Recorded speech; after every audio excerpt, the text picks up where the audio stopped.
Today we visit the beautiful Brook Street Chapel in Knutsford. We are visiting the grave of a Victorian author.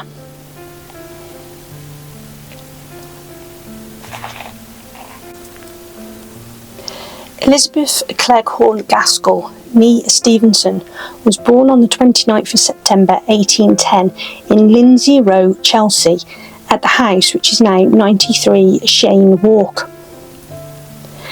She was a daughter of William Stevenson, a Treasury official and journalist, and his wife Elizabeth Stevenson, née Holland. Mrs. Stevenson died on the 29th of October 1811, and so, at the age of just 13 months, the baby Elizabeth, later known as Lily, was sent to Knutsford in Cheshire to spend her childhood with her mother's sister, Aunt Hannah Lum, whom she was later described as her more than mother. Their house, then named The Heath, but now Heathwaite House, still stands on what is now called Gaskell Avenue, Knutsford, a small country town, which later became the inspiration for Cranford and also for Hollingford in Wives and Daughters. Elizabeth also spent some time in Edinburgh and Newcastle upon Tyne.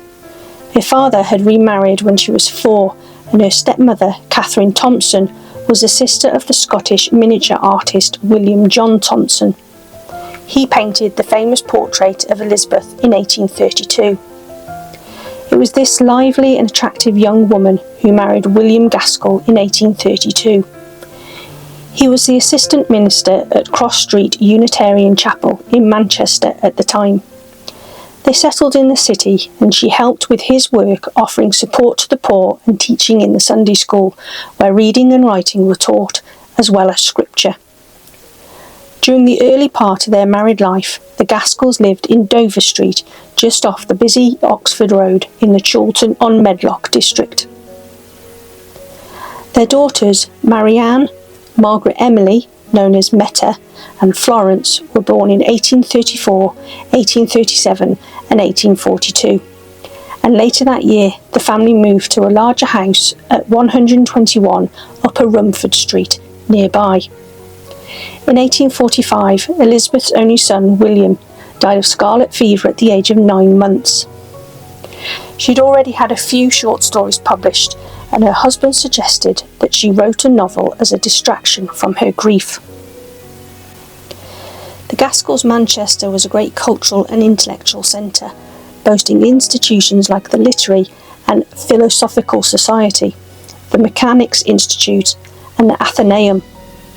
It was at the forefront of the new industrial age, but this rapid growth, as well as generating much wealth, also led to uncontrolled urban development and appalling squalor. In 1844, Friedrich Engels described the homes of the factory operatives in the conditions of the working class in England. The workers' dwellings of Manchester are dirty, miserable, and wholly lacking in comforts. In such houses, only inhuman, degraded, and unhealthy creatures would feel at home. Manchester was at the centre of great political change and much radical activity. Elizabeth observed these social tensions and used what she saw in her novels. In the preface to Mary Barton, subtitled A Tale of Manchester Life, published anonymously in 1848, Elizabeth says that she was inspired by thinking, "How deep might be the romance in the lives of some of these who elbowed me daily in the busy streets of the town in which I resided. I had always felt a deep sympathy with the careworn men who looked as if doomed to struggle through their lives in strange alternations between work and want."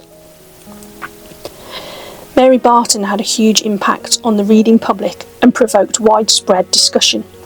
Its subject matter, the appalling state of impoverished workers in the industrial centres of the North, and her sympathetic treatment of their plight, pricked the conscience of a nation. With its sensational plot and social realism, Mary Barton attracted the attention of Charles Dickens. It was at his invitation that much of her work was first published in the periodicals he edited, Household Words and All the Year Round. Elizabeth became a popular author, writing numbers of stories for Dickens. These stories, which include Cranford, are very varied and are quite distinct in style from her industrial fiction. Elizabeth was a sociable and energetic hostess. The house was always bustling with a stream of visitors, which included many eminent people of the day.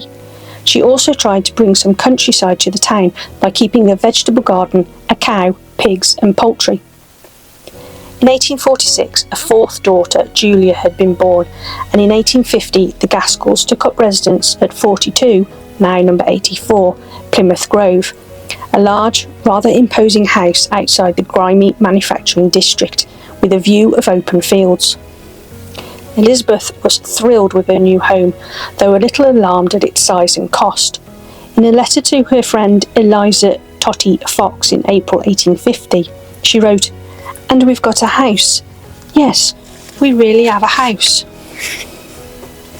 And if I had neither conscience nor prudence, I should be delighted, for it certainly is a beauty.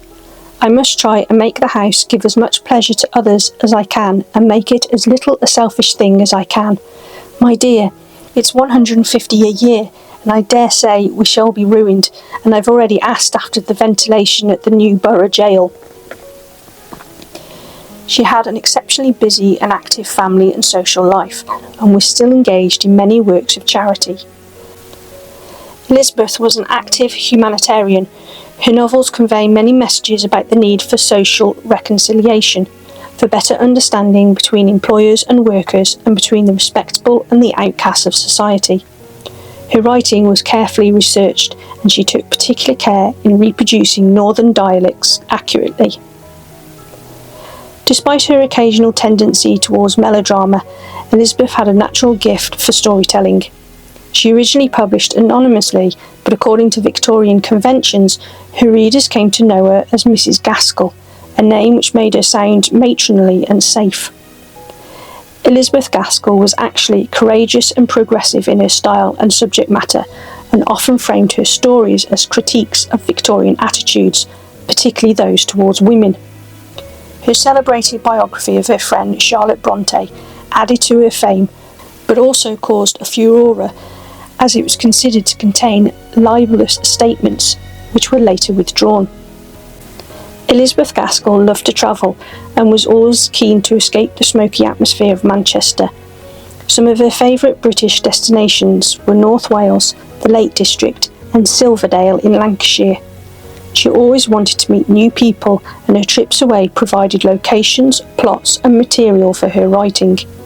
An independent spirit, she also ventured abroad most years, travelling to France, Germany, Switzerland and Italy. She was usually accompanied by at least one of her daughters, rather than her husband, as William preferred to holiday alone. She was at the same time a caring wife and mother, attractive and well liked. At ease in any company, she was chatty, sociable and a prolific writer of letters. She had a wide circle of friends, which included Charlotte Bronte, John Ruskin, Charles Kingsley and Florence Nightingale. Although they shared many artistic concerns, Elizabeth had a difficult working relationship with Charles Dickens, who, as editor, often wanted to alter what she wrote. On one occasion, exasperated by her perceived waywardness as a contributor, he exclaimed to his sub-editor, "Oh, Mrs. Gaskell, fearful, fearful! If I were Mr. G, oh heavens, how I would beat her!" It's easy to see why they didn't always get on. Elizabeth wrote many vivid and warm-hearted short stories and novellas, of which the finest is said to be Cousin Phyllis of 1863. Her other full-length novels were Cranford, 1853, Ruth, 1853, North and South, 1855, Sylvia's Lovers, 1863, and finally Wives and Daughters of 1866, which was never finished. Elizabeth Gaskell died suddenly on the 12th of November 1865 at The Lawn, a house in Hollybourne in Hampshire that she was secretly buying as a post-retirement surprise for her husband and family. She is buried at Brook Street Chapel in Knutsford, Cheshire. Wives and Daughters was being published in the Cornhill magazine, a high-quality literary periodical specialising in the serialisation of novels. It appeared posthumously in volume form in 1866. In the early 20th century, her writing appeared old-fashioned and provincial, but today Elizabeth Gaskell ranks as one of the most highly regarded British Victorian novelists. In this new century, she is recognised as the accomplished artist that she was, and for the past 30 years or more has increasingly attracted the attention of literary theorists, academics and readers who just enjoy a good story. Consequently, more subtle and penetrating accounts of Gaskell's life and writings are now being published for her growing readership.